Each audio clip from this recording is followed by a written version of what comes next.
Welcome back. We're going to welcome Dr. Gustafson to give her second presentation about supporting school-age children. Thank you. Thank you. And I just want to say thank you so much to all of our panelists. It was such a great set of discussions. I feel like I learned way more from you guys than you'll learn from me. But it's just so nice to see you all connecting as adults, as young adults, about this shared experience that we're trying really hard to figure out how to help with. So today, for the second part, I'm going to talk about what we can do about the problem. So I'm titled Supporting School-Age Children at Risk for Listening-Related Fatigue. I am going to focus specifically on school-age children because that's where most of the research is, but I think a lot of this can be extended into secondary ed through college and even the start of the workforce. My financial disclosures are basically the same. In red, there is an added one. I'm going to share with you some unpublished research from my lab that was supported either by the Educational Audiology Association or the American Cochlear Implant Alliance. So in this talk, I'm going to talk about how to measure listening-related fatigue in children, how we can reduce listening effort and listening-related fatigue in children, and about the importance of working together as a team. So the first part is measuring listening-related fatigue. And for the last 8 years or so, I've had to say the ability to measure is not yet here, but today I'm happy to share with you that we do have a new and freely available measure of listening-related fatigue that was developed by the team at Vanderbilt. It is specific for children, and it can help you monitor signs of listening-related fatigue. There is a child version where the child fills out the form themselves. There's a parent proxy version where the parent fills it out about their child's experiences. And there's also a teacher version, and we'll talk about each of the three. Like I mentioned, it is absolutely free of charge.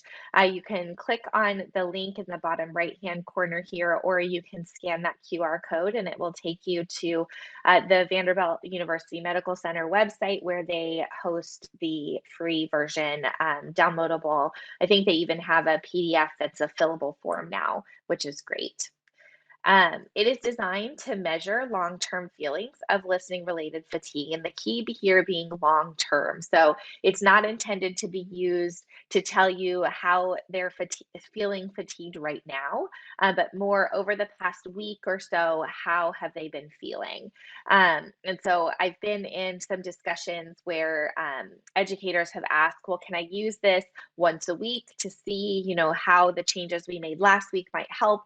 The answer is yes, you could. We're not really sure the sensitivity of the scale for that particular purpose. I would not use it sooner than a week at a time between administration. But I know that a lot of people are starting to use it as a regular monitoring tool. It can be used with children as young as 6 years of age. So we're going to talk a little bit about some modifications that you might need to make for those younger kids. And then it provides you with a summed score and something called an IRT scaled score. The summed score is probably what most people are going to use. It's really easy. We'll walk through how to score that. The IRT scale score, it requires some additional computer code for an analysis software and really is intended to be more used for research purposes. So this is what the Vanderbilt Fatigue Scale, VFS, for children looks like. So I've taken just a screenshot here on the left, and you can see it says the scale is designed to assess listening-related fatigue in children. And then it gives you the instruction, please read each sentence and circle the single response that best describes how often you feel or act in that way in a typical week. So the very first question, we heard a lot from our panelists, I want to zone out in very noisy places. The child would then select one of these numbers, never, rarely, sometimes, often, or almost always. And they go through each of the questions. It is more than 5 questions. I believe it's 10 questions. And if you're administering the Vanderbilt Fatigue Scale for children to children between the ages of 6 and 10 years, we do recommend that you read aloud the directions and the test items and options verbatim, simply because we just don't know how well the child is reading and understanding at that phase.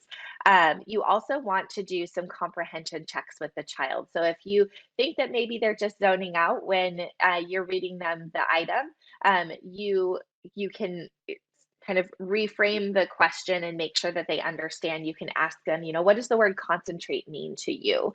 And make sure that they understand the words that you're using.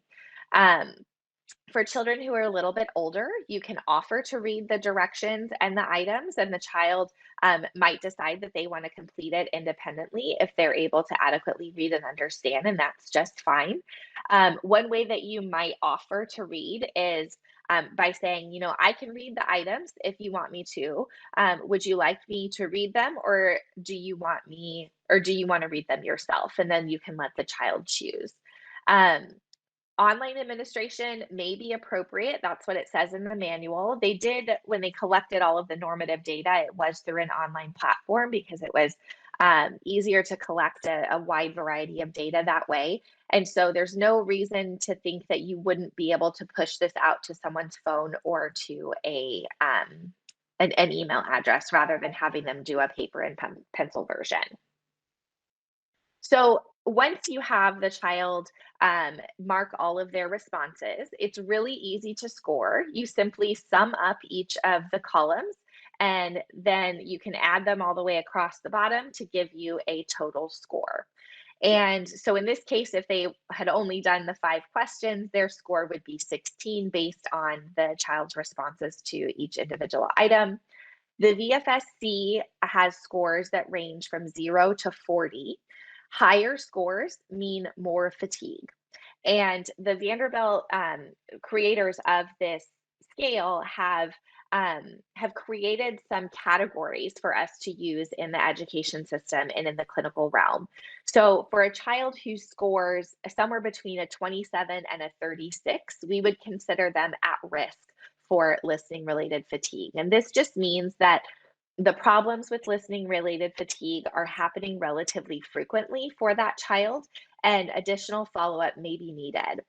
If they score more 37 or more on the Vanderbilt fatigue scale, that means that listening related fatigue is a problem for them. And more specifically, that those problems with listening related fatigue are very common in their daily lives, and they may have a significant impact on the academic and psychosocial function of that child's daily life. These cutoff points are based on standard deviations from the sample of normal hearing, typically developing children. So the at-risk category is 1 standard deviation above, and the problematic category is 2 standard deviations above, where children with typical hearing report their listening-related fatigue scale levels to be. So there's also a parent version. The parent version looks a little bit different because there are different subscales. So there are 2 subscales in the parent version. There's a subscale that has questions about mental fatigue, so things like cognitive or thinking fatigue and social and emotional symptoms of listening related fatigue. And then there's the physical fatigue. So my child needs time to relax after school. He's so tired that he lays down after listening for a large period of time. Just like the child version, it gives you those scores from 0 to a number. I can't remember what it is right now. It's not 40 though. And they have separate at-risk and problematic cutoff scores for each of the 2 subscales. So you could have a parent report that their child has problematic listening related fatigue for mental fatigue, but perhaps not listening related fatigue. That is a possibility. There is also a teacher version of the assessment. So this was something that we really wanted to include in the Vanderbilt fatigue scale because teachers do spend a lot of time with these children, and once they get into later elementary school, middle school, and high school, they may not be spending a lot of time with the parents. Excuse me. So the teacher version of the scale in the instruction manual really mentions very explicitly that this Vanderbilt Fatigue Scale for teachers is only to be used by the professional who has direct knowledge of the child's classroom behaviors. So that's probably not going to be the educational audiologist, because they just kind of pop in maybe once or twice a month to make sure that the devices are working. The teacher, the deaf, may or may not see the child that frequently. So we're really talking about primary classroom teacher use for this scale. There hasn't been a lot of data collected with the teacher version of the Vanderbilt Fatigue Scale. And in this BEST study 2020, they talked about how the results for the first sample of the teacher scale came out. And they found that when you ask teachers to report about listening related fatigue for children who are deaf and hard of hearing and children who are typically developing, the Vanderbilt Fatigue Scale teacher version was not sensitive to the effects of hearing loss. They did have a couple teachers who were filling out the scale for children with typical hearing and children who are deaf and hard of hearing in their same classroom. And for those particular teachers who could compare the child in question to the typically developing or typical hearing peer in that same classroom, that it seemed like it was a little bit more sensitive. But a lot more research needs to be done before we can really stress the widespread use of the teacher scale. It is here for you. Just because it wasn't sensitive to the effects of hearing loss in this one study doesn't mean you shouldn't use it. It just means that you want to use it in addition to other measures that you're using to assess a child's performance and success in the classroom. So from a practical perspective, how can you use this new tool? So the set of the 3 different scales is kind of the umbrella term for that is the VFS PEDS. So it's the pediatric version. There's also an adult version of the Vanderbilt Fatigue Scale. And the big take home that I'd like to stress for you guys today is to make sure that you use this to use the information from this conference today to train teachers and support staff to identify these characteristics of listening related fatigue. We heard from our panelists that nobody was really talking about this when they were in school. I want to make sure that you leave here today with the language and the understanding so that you can go forth and spread the word about listening related fatigue and its challenges for children who are deaf and hard of hearing. So a lot of people ask, well, what does listening related fatigue look like? We've heard beautifully from our panelists what the experiences of listening related fatigue are, but still it's an internal feeling, so it can be difficult to spot. So some things to look out for are tiredness, sleepiness, especially in the morning when someone should be well rested. Our panelists both panels talked about how it's not something that just goes away after a nap or a good night's sleep. It kind of lingers from day to day. Inattentiveness and distractibility is a sign of fatigue. Any mood changes that don't seem characteristic of that child. Changes in their classroom contributions. Perhaps they just don't ever talk at the end of the day because they're so fatigued from listening throughout the school day. And then difficulty following instructions, particularly when it's really noisy and there's a lot to take in. So these are some things that you can take home to your practice, to your education system, to your family, and start to try to recognize whether or not these signs are present for the children that you work with or support.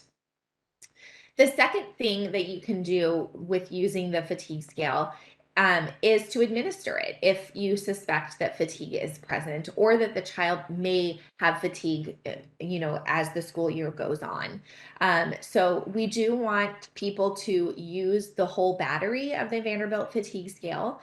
And so we do recommend that the teacher version not be used by itself, that the child version be used in conjunction with the teacher version and perhaps even the parent version as well. You can really see some nice consistencies in the 3 different versions of the fatigue scale, and research that validated this fatigue scale in a large group of children showed that we see really good agreement between the parent and the child versions throughout all ages. And then finally, you want to discuss the results of the fatigue scale as a team and implement strategies to reduce listening related fatigue. So this last one that's the big $1 million question. I've even already gotten an email from a guest at this meeting asking me about strategies to reduce listening effort and listening related fatigue. So here's the big reveal, I guess. How can we reduce listening effort or listening related fatigue in children? So I'm sad to report that research in this area is very, very limited. We have a lot of anecdotal reports from people who have been doing this a lot longer than I have in a clinical and an educational setting, that things like conscious lesson planning help. So moving listening heavy activities to the beginning of the school day tends to help children not miss as much content as when those listening heavy activities or cognitively demanding activities are at the end of the day. We also see, unfortunately, there's no research in this area, conscious lesson planning. We also have heard from our panelists and Hillary Davis's focus groups that listening breaks are a really big strategy that might help us reduce listening effort and listening related fatigue in children. So we're going to talk about what the research says in that area. And then device use. So we had a couple panelists mention that sometimes using devices helps with listening effort and listening related fatigue. And other times it's better to take those devices off. So we're going to look at what the research says as well. So we'll start with listening breaks. This used to be the only study I got to talk about with listening breaks and listening effort. So we're going to separate listening effort from listening related fatigue, because listening effort is a really short-term experience and listening fatigue is a very long-term feeling. And so with listening breaks, Emily Lund, who was a PhD student with me at Vanderbilt, she's now at Texas Christian University. She did a really neat study that was published in 2018, and she wanted to know whether or not participation in frequent physical activity or recess decreased listening effort at the end of the school day. And she partnered up with her colleagues in the School of Education, and they did a very large study where they measured listening effort in 163 students, kindergarten and first grade students. All were typical hearing. So this was more of a general education study rather than a deaf and hard of hearing study, but it's still a pretty big sample. They had 4 schools, or excuse me, they had a group of intervention schools and a group of controlled schools. And in the intervention schools, these kindergarten and first grade classrooms got 4 15-minute recesses per day. And in the control schools, they just got one, typical recess, 15 to 20 minutes throughout the day. And she measured listening effort at the beginning and at the end of the school day. And what she found when she compared morning versus afternoon listening effort was that for the control students, we see an increase in listening effort as the day progresses on. But for the intervention schools, where they got a bunch of recesses, we saw decreased listening effort. So for a long time, this was our only little tiny shred of evidence that suggested, hey, some sort of a break from classroom listening might decrease listening effort for schools. So for those of you who are looking for some sort of evidence-based information about listening breaks, this is really the only thing I can give you, unfortunately. We do have some brand new data. So I mentioned in my first talk, Kelsey Klein, who is in Tennessee. She presented these data at ASHA, and I'm going to share some of them with you with her permission. So she recently completed a study where she surveyed 144 adolescents who are deaf or hard of hearing. It was an online survey, and she asked about the use of their hearing devices, their experience with listening related fatigue, and their experience with listening breaks. And in those online surveys, what she found was that listening related fatigue peaked at the end of the school day. So in this figure here, this is the amount of reported listening related fatigue using the Vanderbilt fatigue scale. So 0 means not at all, 10 means all the time. So lots of fatigue up top, less fatigue at the bottom. And then at the different time points, from morning all the way to home from school is this one right here. all night and then on the weekends. So listening related fatigue peaked at the end of the school day, as you might imagine, based on our panelists' reports. And when she started looking at device use and listening related fatigue, people who reported to be unilateral device users, so people who only used one hearing aid or one cochlear implant, they actually reported taking less listening breaks than people who used two devices, whether they were hearing aids or cochlear implants. She also found that people who reported lower listening related fatigue were more comfortable asking for a listening break. Now, this isn't direct evidence that listening breaks leads to lowering fatigue. It just is an association that people who ask for more breaks are more comfortable asking for breaks also report lower listening related fatigue. So we're anxiously awaiting Kelsey to put together this paper and submit it for publication. Hopefully it'll be out within a year or so, because science takes a long time to get to you all. But this is another promising piece of evidence that listening breaks can help.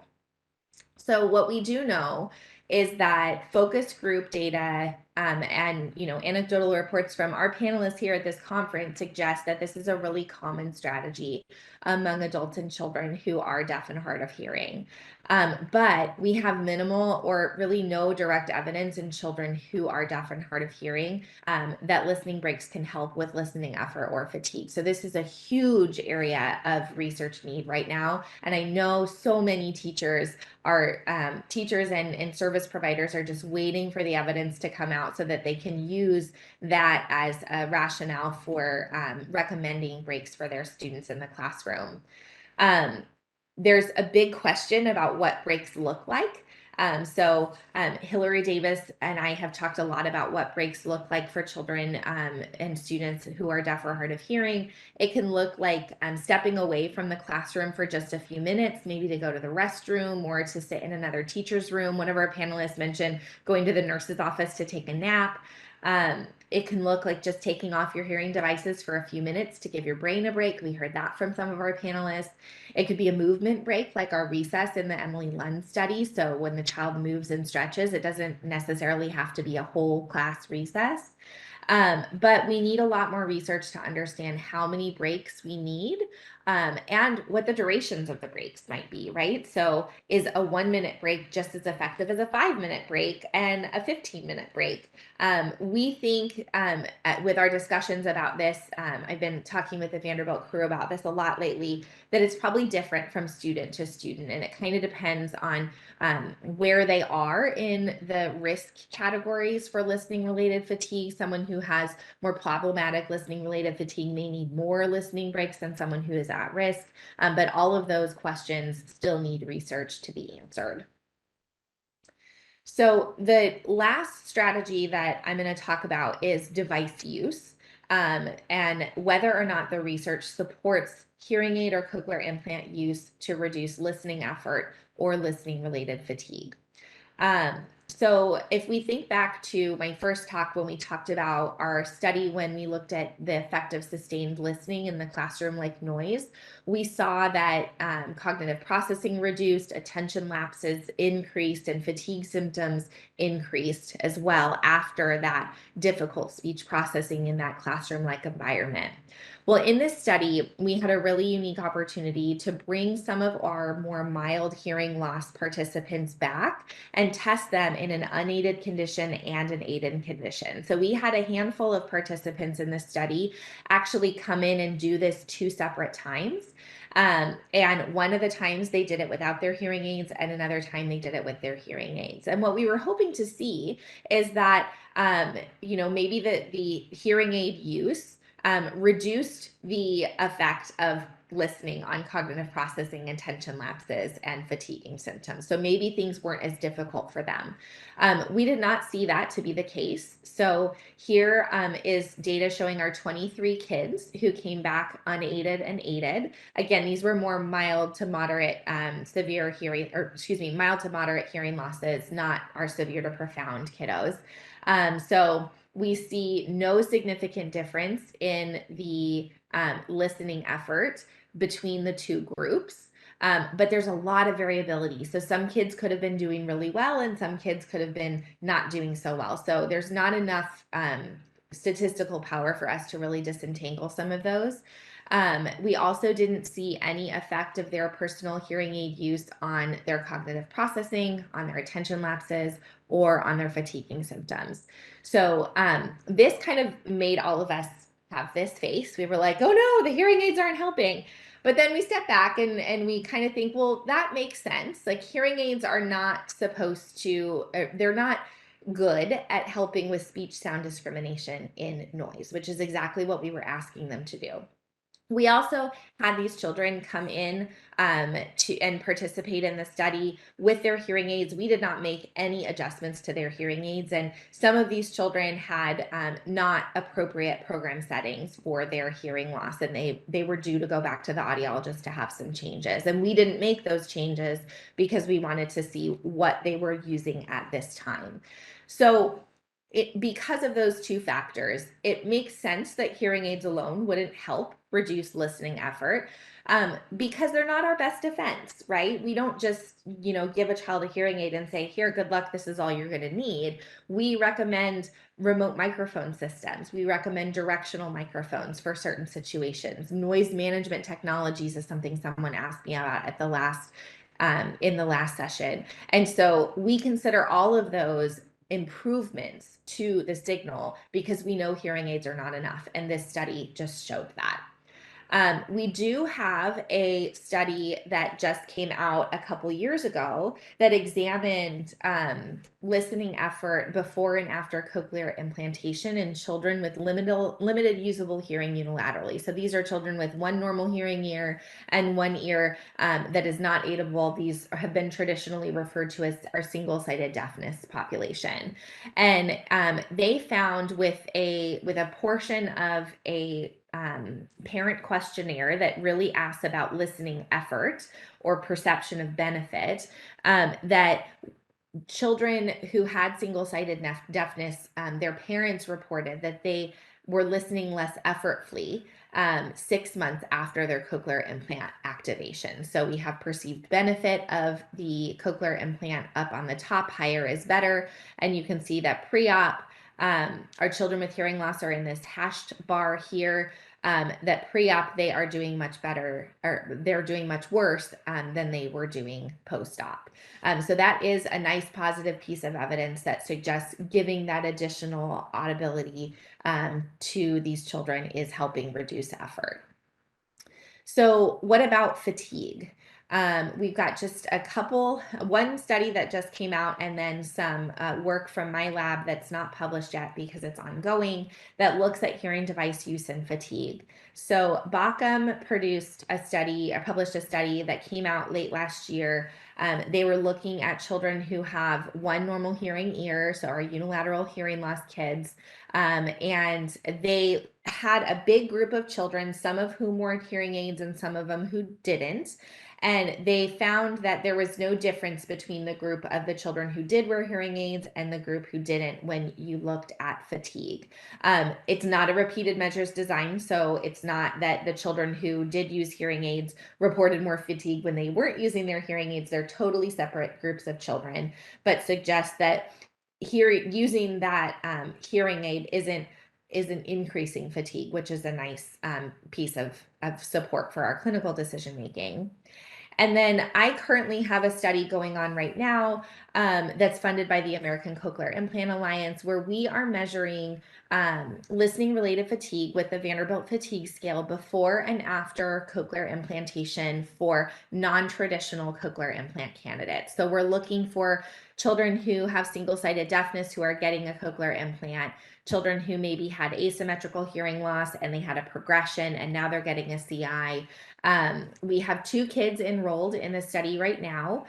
So the children that are shown in the solid black markers with the black lines, those are our children who have received cochlear implants.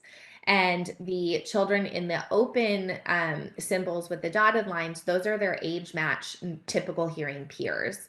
And so what I plotted here is their fatigue scale score on the Vanderbilt Fatigue Scale child as a function of time that we've measured it. So at their CI evaluation, so before they got their implant, 3 months after they were activated, and 6 months after. So you can tell that we're in the middle of the study because the second group of kids doesn't have a 6 month post-activation because they just got their implant about 4 months ago. The yellow shaded line is showing you the at-risk category. So any data falling above the yellow shaded line means that the child has is either at risk or has problematic listening related fatigue.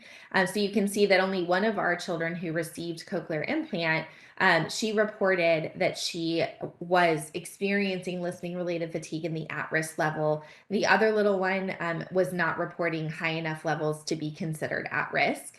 But we do see that after cochlear implantation, that this little one who was reporting an at-risk amount of listening related fatigue has come back down to be relatively comparable to her age match peer with typical hearing. So this is nice, promising evidence for us. This study is, as I mentioned, ongoing, so we hope to collect more data as the year progresses.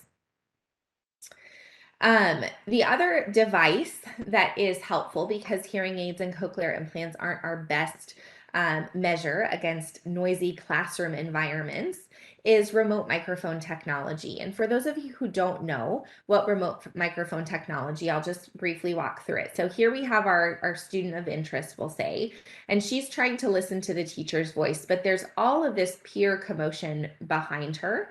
Her peers are working on a group project, and she's struggling to hear the teacher's voice amidst all of this background noise. So what a remote microphone does is it takes the teacher's voice and it picks it up very close to the teacher's mouth, either on a lanyard or a boom mic or a lavalier microphone. And that teacher's voice that's picked up at a very good signal to noise ratio is then transmitted directly to the child's hearing devices. So that the signal to noise ratio is as if her head was right here in his chest rather than this far away from her. So it provides a much better favorable signal to noise ratio and easier to listen to signal.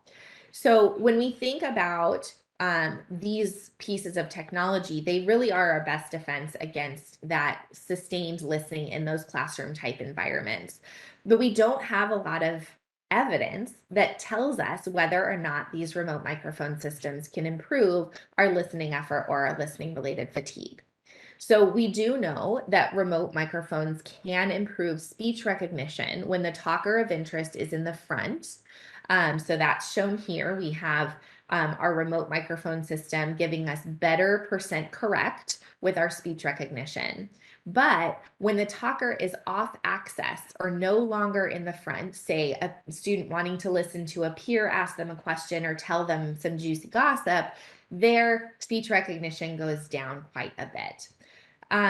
When we look at the handful of studies that are starting to accumulate about remote microphone use and listening effort, we see somewhat intuitive results. So in a study looking at adolescents with moderate to severe bilateral loss, we see no change in listening effort with remote microphone use when the speaker is in front.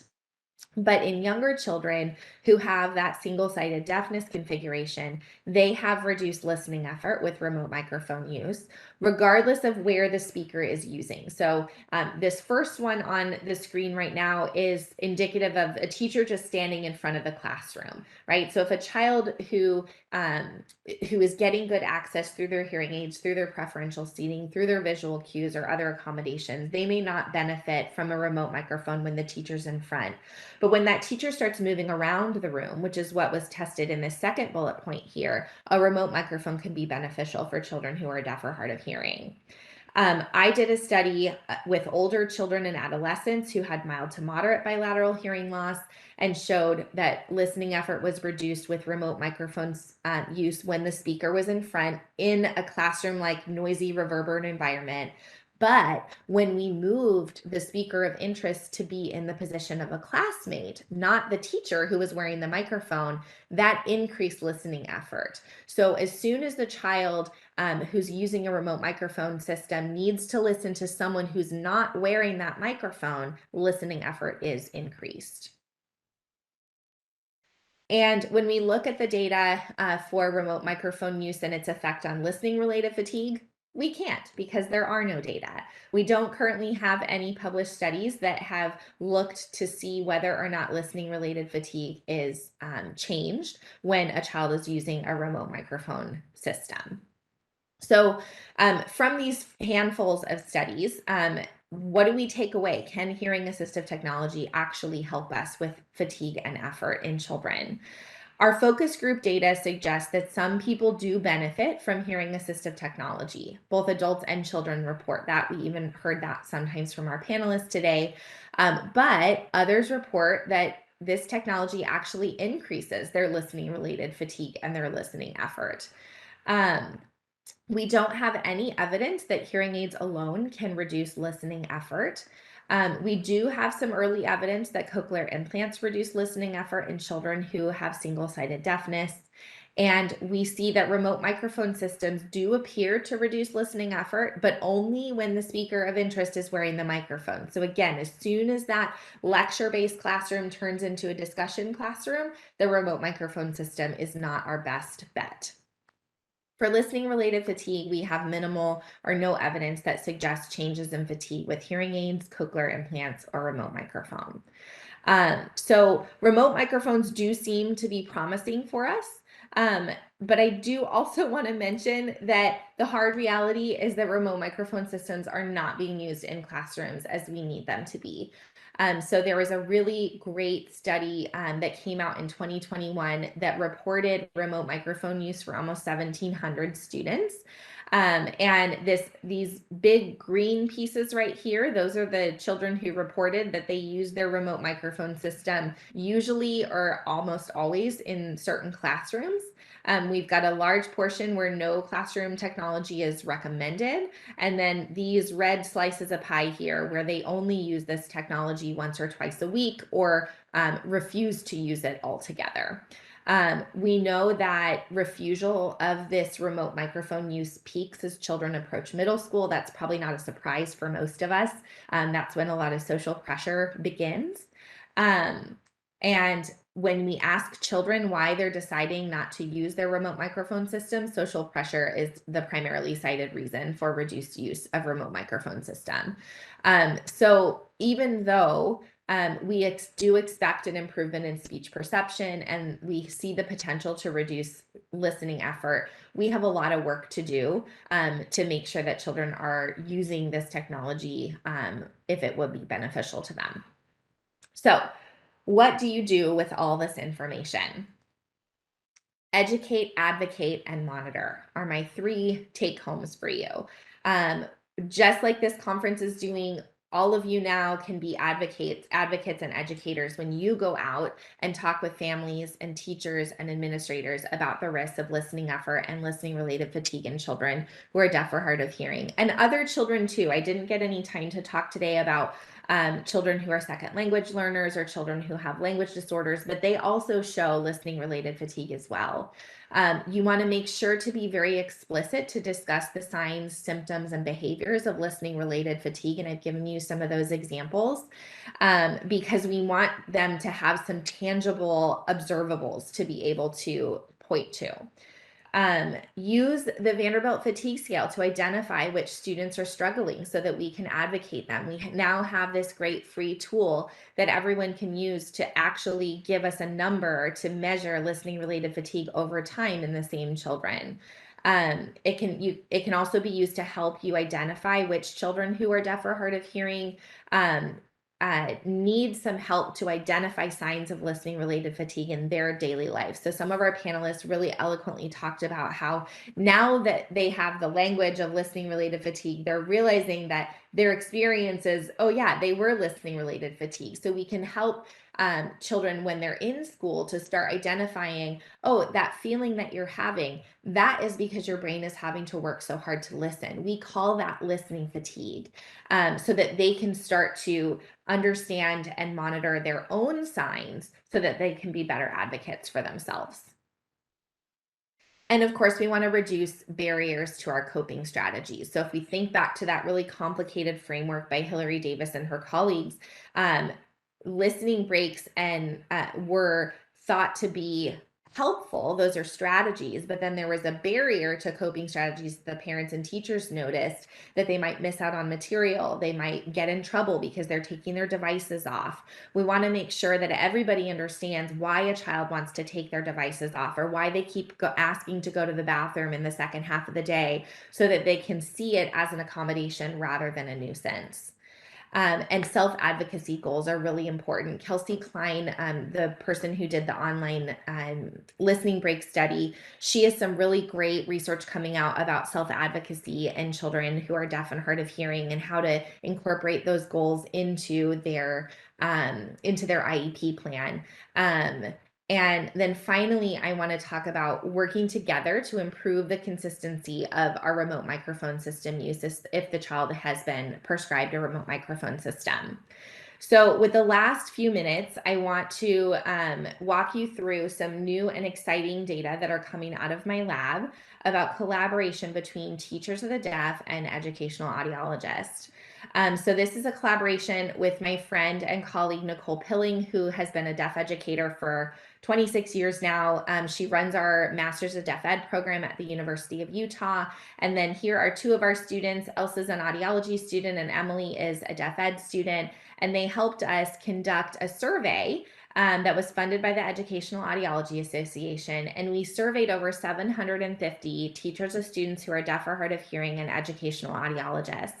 And we wanted to know whether or not they were collaborating and what that collaboration looked like, what the barriers were, what they needed, those types of questions. And we were very happy to see that almost everybody reported that they were collaborating. Every single educational audiologist reported they had collaborated with a teacher of the deaf, and almost all of our teachers of the deaf said that they had collaborated with their educational audiologist. When we asked them to specify what facilitates this collaboration, the number one biggest response was forming and maintaining a relationship of mutual trust and respect. So it really is all about the people connection for the team that is supporting these students. Other things that facilitated collaboration were having an established time in your schedule for collaboration. So that's more of an administrative question. Do you have protected time to collaborate with this other person? Having jointly established protocols and procedures within the department that delineates who does what to help student success was mentioned by almost half of our educational audiologists. Seeking out mutual professional growth opportunities like this conference was noted by nearly 50% of our respondents. We also really wanted to know what the barriers were to collaboration. So in this table, you see the particular barrier that was selected, how often it was selected by our educational audiologists and our teachers, and then what impact that barrier had on their collaboration. Was it not very influential on their collaboration, or was it a substantial barrier? And you can see that limited time and resources was selected by almost half of the people. And some people felt it was a substantial barrier, others not so much. When we get into lack of support from organization and administration and just having access to the other professional, you can see that those had really substantial effects on collaboration. So these can be really great starting points for discussions with your employers, with your administrators, to help you facilitate collaboration. So we had over a third say that they didn't have any barriers to collaboration, which was really great to hear.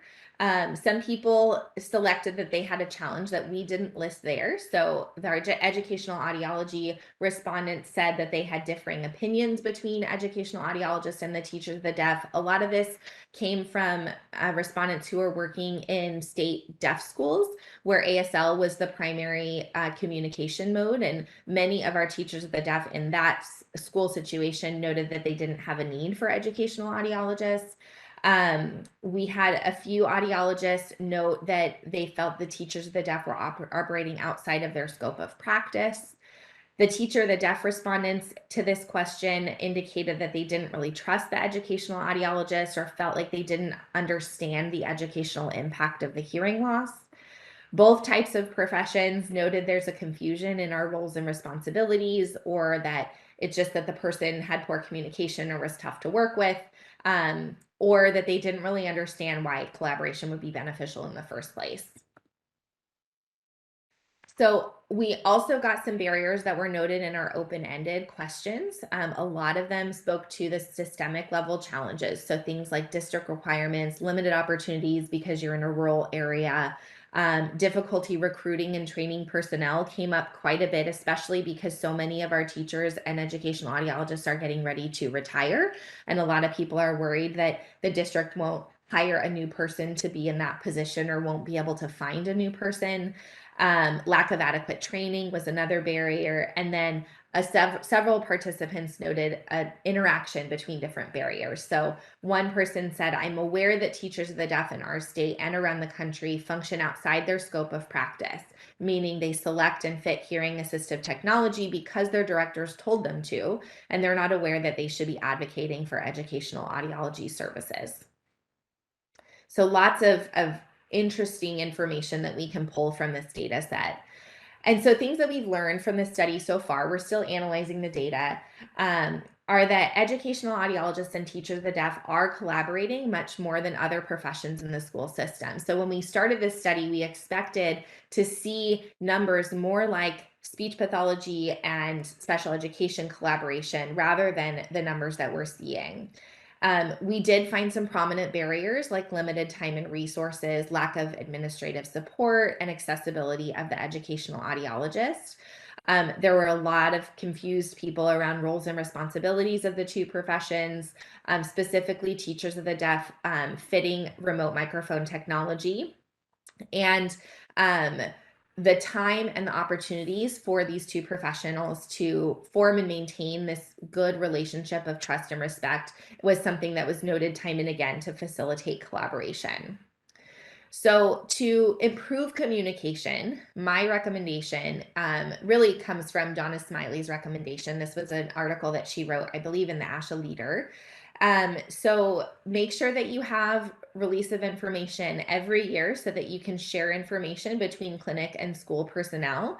It's really helpful to just have that release of information form in the clinic booth, so you can just, every time the child comes in, the parent can sign it, and then you can communicate with the education team. Personalize accommodations and recommendations to the student's individual needs. Try to steer clear of the stock, cut and paste. Mild hearing loss means they're not going to mean this. Make sure that the child's name is in it and it's really personalized to their individual needs and accommodations. And then create a team plan for communication. You always want to include the teacher or the deaf because they are probably the person on that team who's going to see the child most often, second only to the family. Of course, the family should be involved. And then as the student ages into a zone where they can participate as a team member, it's really important that they are able to do that so that they have a smooth transition. The Educational Audiology Association does have several tools for clarifying roles and responsibilities. So the orange link will take you to the PDF, or you can use the QR code. So the one on the left is a division of responsibilities for educational audiologists and clinical audiologists, kind of like a who does what menu.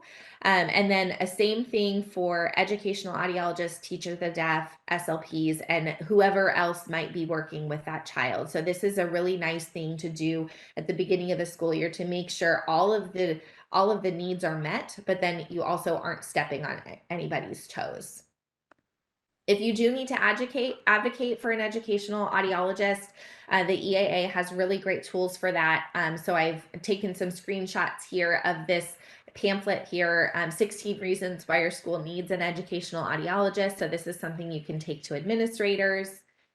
And then lastly, some other tips and tricks to support school-age children with hearing loss. Make sure that our families are equipped to talk to school personnel with the language that they need. It's always a good idea to have them either help create or give them a packet of information that they can share with the educational team about the child's audiologist. So one of our adult panels talked about how her dad would go in and give a presentation to everybody. Not everybody's dad can do that. And so it's really nice if we can give families information that they can take directly to their education team so that they have the information that they need to educate and advocate for their child. Make sure that you are interpreting the audiogram and the speech testing if you're an audiologist in the context of real life listening. So if you did speech testing at 35 dBHL, that is the percentage of speech that they can hear in a quiet listening environment like a library. But then when noise is added, that's when you want to bring in your speech and noise recognition. You want to choose signal to noise ratios that are reflective of classroom environments. So plus 15 is our recommended classroom listening level, but almost no classrooms are a plus 15 dB signal to noise ratios. They're much more in the 1 to 10 range. The functional listening evaluation can be a really great way to demonstrate the effect of classroom listening with and without technology and with distance and noise added in.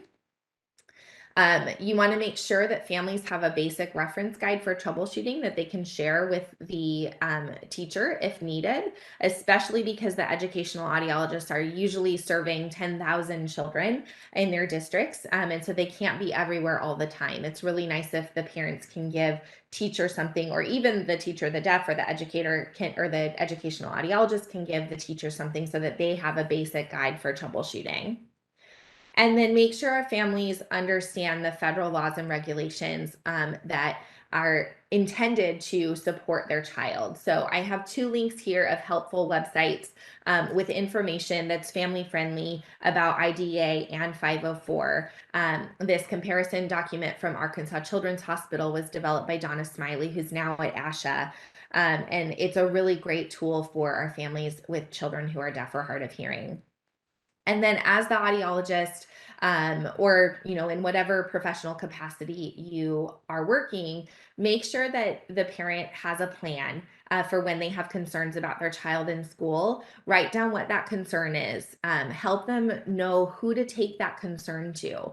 It's often not helpful to go directly to the principal. It's better to start where the problem is occurring at the teacher level and then work your way up the chain of command. I doubt any of us would be really happy if someone had a minor issue with us or just a question and went directly to our boss. And so helping families navigate this complicated school environment can never be harmful. So with that, I'm going to thank you all for listening. I think we have a couple of minutes for questions. Yes, thank you so much. That was packed with practical information, which is great. I want to just let the audience know that you will be receiving a survey through email that's scheduled to go out at 12:30. So we encourage you to respond to the survey. First of all, if you are seeking CEU credits, the survey completion is required. There's a question there also about topics you'd like to hear about, and we review those and really use those to plan subsequent programs. So I'd encourage you to fill that out. And I'd like to, again, thank the whole team for organizing, Dr. Gustafson for sharing your expertise. We do have a few minutes for some questions. Thank you. Thank you, Kathleen. So it looks like the first question here is, how do you reduce noise in a classroom, and are there any effective technological solutions? So reducing noise in a classroom really goes back to acoustic modifications. So things like making sure that the walls aren't covered in reflective surfaces. So maybe getting some paintings instead of those laminated posters, where sound isn't going to bounce off of reflective surfaces as much. You can put egg crates up, or a lot of teachers will hang like quilts that people have made. You can put a rug in the room if you have a hard floor. Tennis balls on the floor are always really good. So those types of kind of low tech accommodations do actually help with classroom noise quite a bit. Making sure that the doorway is closed to the hallway during instruction is another big one.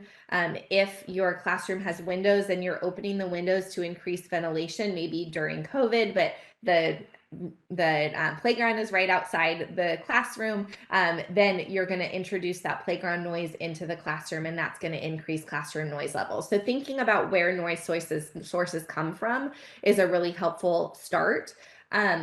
I'm not aware of any technology that will remove noise from the classroom. Our best bet really is improving the signal level so that it's above the noise.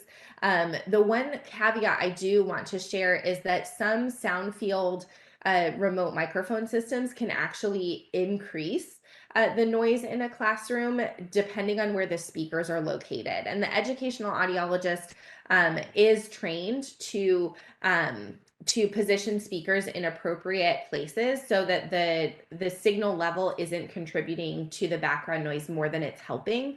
And so be careful about classroom audio distribution systems because they can negatively impact classroom acoustics.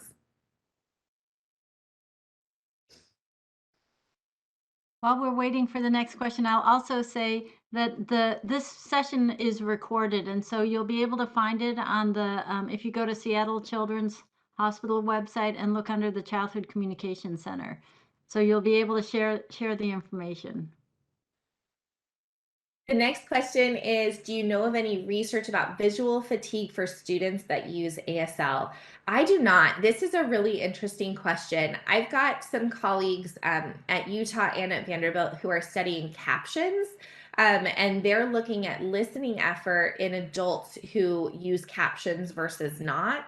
And whether or not that additional mental load, that effort is helping them understand the message better. And so that work is ongoing right now, but I don't know of anybody who at least has presented data about visual fatigue for ASL users. That's a really interesting question.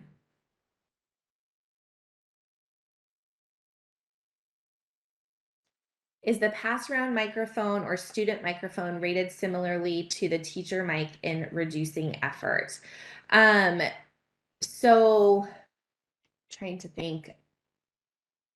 I don't think that anybody outside of Phonak has actually researched that. I know Phonak has some data.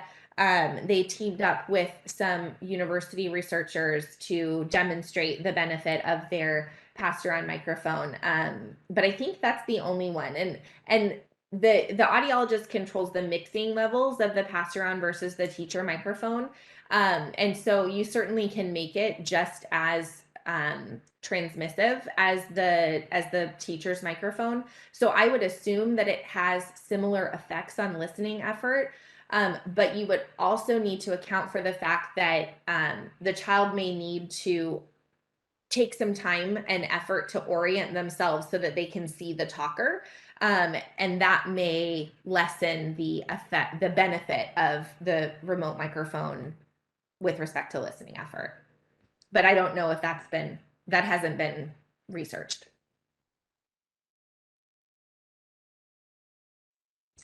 Recognizing that very few have the equipment to take dB/SPL measurements, what recommendations do I have to use dBA measures through apps?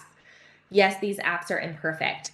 I am a big proponent of using the free apps on your phone to measure noise levels in classrooms. There's a really great study, I believe Mary Spratford published it, that showed it's really close to using a type 1 sound level meter. And so I would not be hesitant at all to use the free DBA apps on your phone.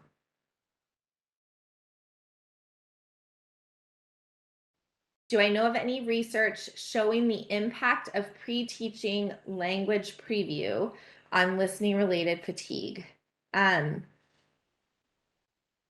So I am interpreting this question as like providing the vocabulary words or notes before the lecture. So that's how I'm going to answer it. I do not know of any research that has looked at that. We are brand new in the listening related fatigue world. until a year ago, not even a year ago, until 5 months ago, we didn't even have a tool to measure listening related fatigue. All we had was tools that were used to measure fatigue in other populations that had nothing to do with listening. So I think that's a really interesting idea for a future study, and definitely one that would be beneficial to people who are inserting that as an accommodation into education plans.